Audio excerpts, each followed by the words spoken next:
सुप्रभात मेरे प्रिय छात्र छात्रा। आज मैं आपके सामने एनसीईआरटी बुक रुचिरा भाग 2 सप्तम कक्षा की संस्कृत विषय की सुभाषितान प्रथम अध्याय में सुभाषितान का अध्ययन कराने जा रही हूँ। सुभाषितान सुभाषितान का अर्थ होता है, सु का अर्थ है सुंदर और भाषितान का अर्थ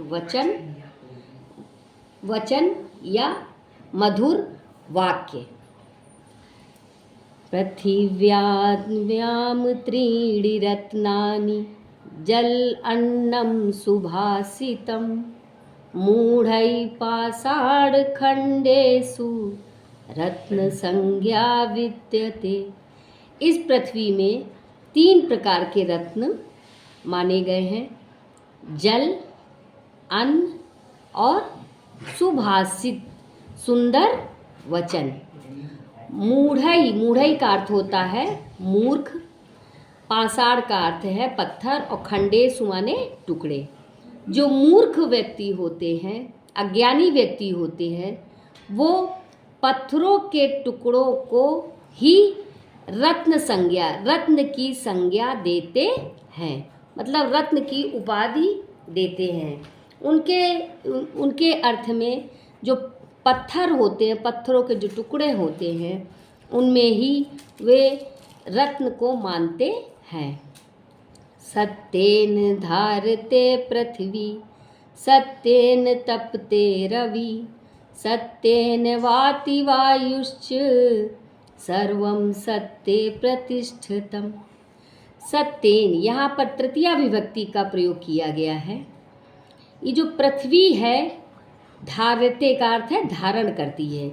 ये पृथ्वी सत्य के द्वारा धारित है। सत्येन तपते रवि, और जो सूर्य है वो किससे तपता है? सत्येन, सत्य के द्वारा ही सूर्य प्रकाशित करता है। सूर्य हम लोगों को प्रकाश देता है सत्य के द्वारा। और जो वायुश्च का अर्थ है, और वायु भी, वाति माने बहना, वायु भी सत्य के द्वारा बहती है। सर्वं सत्ये प्रतिष्ठितम्। इसी प्रकार ये सब सत्य के द्वारा ही प्रतिष्ठित माने स्थित है।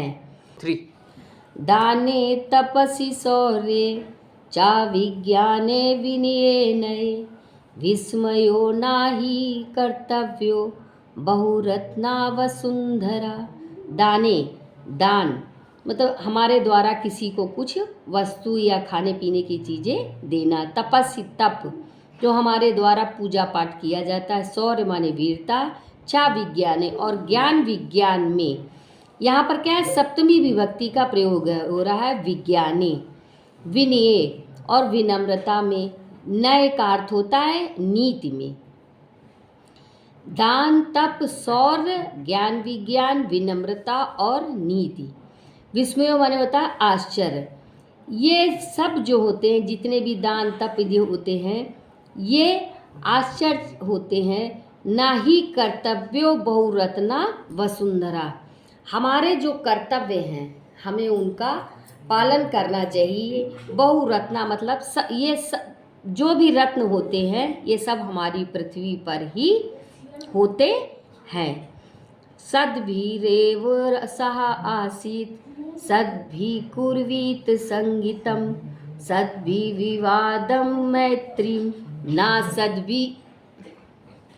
सद्भि किश्चिद आचरेत। हमें क्या करना चाहिए? जो सज्जन व्यक्ति होते, सद्भि मतलब जो सज्जन व्यक्ति होते हैं, ज्ञानी व्यक्ति होते हैं, उनके सह आसीत मतलब उन्हीं के साथ उठना बैठना चाहिए। 3 सद्भि कुर्वेत संगीतम, और हमें सज्जनों के साथ ही सज्जनों की ही संगति करनी चाहिए, सज्जनों का ही साथ करना चाहिए। और सद्विवादन मैत्री, और सज्जनों के साथ ही वाद विवाद करना चाहिए। मैत्री की मित्रता, उनसे मित्रता करनी चाहिए। ना साधी सद्भी मतलब जो असज्जन व्यक्ति होते, ना सद्भी मतलब असज्जन व्यक्ति के साथ हमें कोई भी आचरण नहीं करना चाहिए। धनम धान्य प्रयोगेषु विद्याया संग्रहेषु च आहारे व्यवहारे च त्यज्य लज्जा सुखी भवेत्। धन धान्य के प्रयोग में यहाँ पर सप्तमी विभक्ति बहुवचन का प्रयोग किया गया है। और धन धान्य के प्रयोग में विद्याया विद्या के ज्ञान विज्ञान के प्रयोग में संग्रहेषु मतलब किसी भी भंडार को भरने में आहारे हम लोग के खान पान में और व्यवहार में इसमें सप्तमी विभक्ति एक वचन का प्रयोग किया गया है।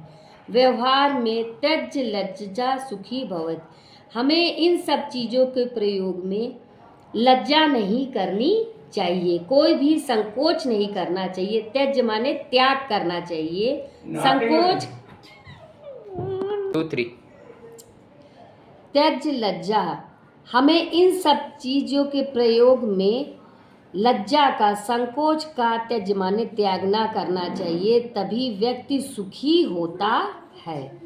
क्षमा वशीकृत लोके क्षमया किम न साध्यते शांति खड्का करे यस्य किम करिष्यति दुर्जना।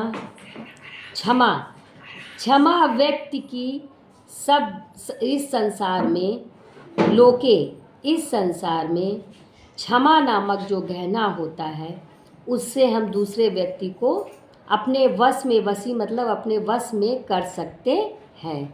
किम न साध्यते इससे हम क्या सिद्ध नहीं कर सकते हैं, किसके द्वारा, अगर हमारे अंदर क्षमा है।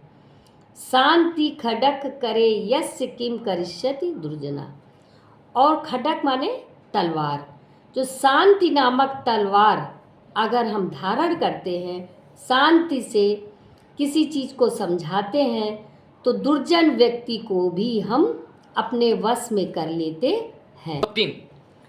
तो मेरे प्रिय छात्र छात्रा, अगर आपको मेरा ये वीडियो ज्ञानप्रद लगा हो, महत्वपूर्ण लगा हो, तो कृपया मेरे इस वीडियो को लाइक करें, शेयर करें और मेरे इस चैनल को सब्सक्राइब करें।